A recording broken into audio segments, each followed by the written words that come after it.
black, red, or yellow. The pigment sacs are surrounded by radial muscles, which can stretch the sac to reveal the pigment's color. Just like balloons full of dye, when stretched, their pigment color appears bright and vibrant.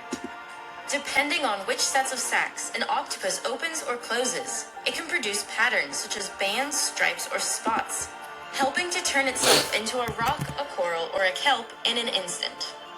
But if the octopus needs to produce colors outside of black, red, and yellow, it uses another layer of reflective structures in their skin called iridophores. They are stacks of very thin cells that lay beneath the chromatophores. They contain a protein called reflectin that bounces certain wavelengths of light back out.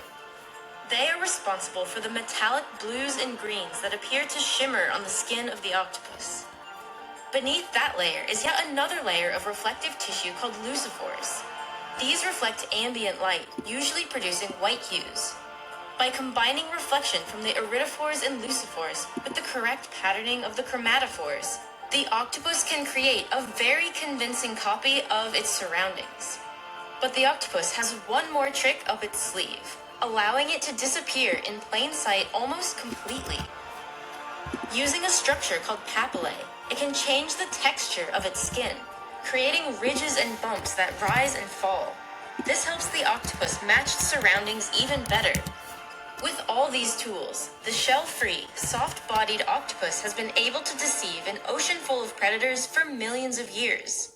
But their survival has not hinged on these camouflage properties alone. It's the way they're controlled that is perhaps an even more compelling survival tool. When an octopus travels along the sea floor, they have to assess the background and modify their camouflage constantly. They are making decisions at a rapid pace. One researcher observed an octopus changing its camouflage 177 times in 1 hour. Octopus's camouflage reaction times are faster than any other animal's, up to 200 milliseconds, as fast as the fastest blink you can do. But despite doing so much with color, the octopus and almost all cephalopods are surprisingly thought to be colorblind. How can they match colors they can't even see? In 2015, the answer to this question started to be uncovered. Researchers found that the skin of an octopus is sensitive to light due to photoreceptor genes active in the skin. Even when the skin was detached from the body, it could respond to light and change the shape of its chromatophores. Scientists realized that an octopus can see with not just its eyes, but also its skin. But as the octopus body was evolving its color-changing defense mechanisms when it lost its shell 140 million years ago, another transformation occurred, the development of its large brain and nervous system. The photoreceptor genes in the skin work in connection with the octopus's large and complex brain. The octopus can change color so fast because the octopus controls its chromatophores neurally.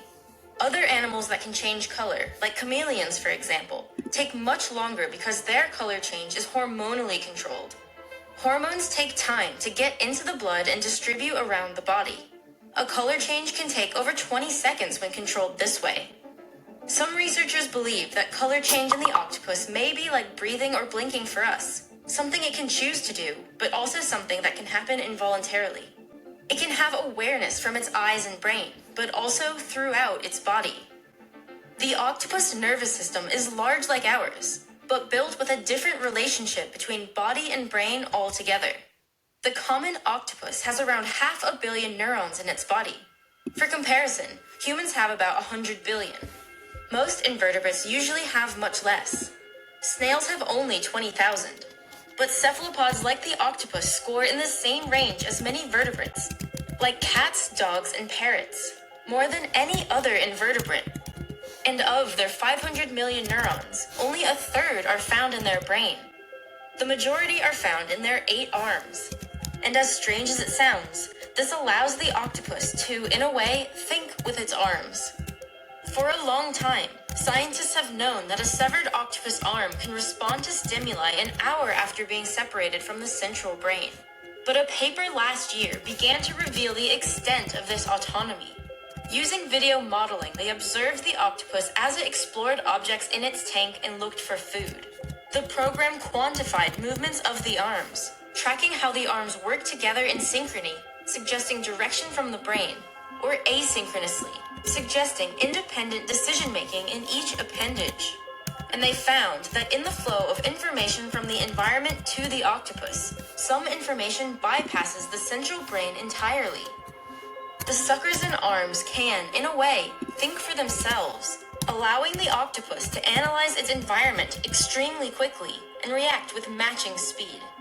Along with skin that can perceive and change color on its own, the relationship between brain and body in the octopus is full of blurred lines. And on top of this unusual neural layout and strange body autonomy, cephalopods are smart, extremely smart. And this is really what gives the octopus its alien-like status. They are so far from any other intelligent life on the tree of evolution, but still compete with vertebrates in their raw cognitive ability. Evolution invented intelligent life not once, but twice, in two completely different ways. In the evolutionary tree of life, we sit upon the branch of mammals. Nearby are the fish, reptiles, birds, and amphibians, the other members of the larger classification of vertebrates. This group is where we see all of the intelligent life we normally think of. Humans, primates, dogs, cats, dolphins, and some birds. When we collect these animals and trace back to our common ancestor, it was likely a lizard-like animal that lived around 320 million years ago. Like us, this animal would have had a backbone, 4 limbs, a head, and a skeleton. It would have walked around, well adapted to land, and had a well-developed central nervous system. But to find where we split from the octopus, we have to travel much further down the branches, to around 600 million years ago. The creature we find there is a simple, flat worm. It had an extremely basic nervous system, and no inklings of what we would consider intelligence. As the evolutionary tree branched and diverged, intelligence blossomed on our branch of vertebrates, and totally separately in the cephalopods. And with the cephalopods evolving before any of the intelligent vertebrates, it's likely that they were the first intelligent animals that appeared on Earth. But what actually is intelligence? How can we identify or even measure such a thing in an animal so different from us? In humans, intelligence is commonly defined as the ability to think abstractly, understand, communicate, problem solve, learn, form memories, and plan actions. This is usually measured by intelligence tests which can be given a numerical value. But we can't give a standardized test to an octopus. We can only observe their behaviors. Why the cephalopods? Well, they're the most interesting mollusks in terms of behavior. No question. To learn more about the depth of octopus intelligence as researchers currently understand it, I spoke with Jennifer Mather,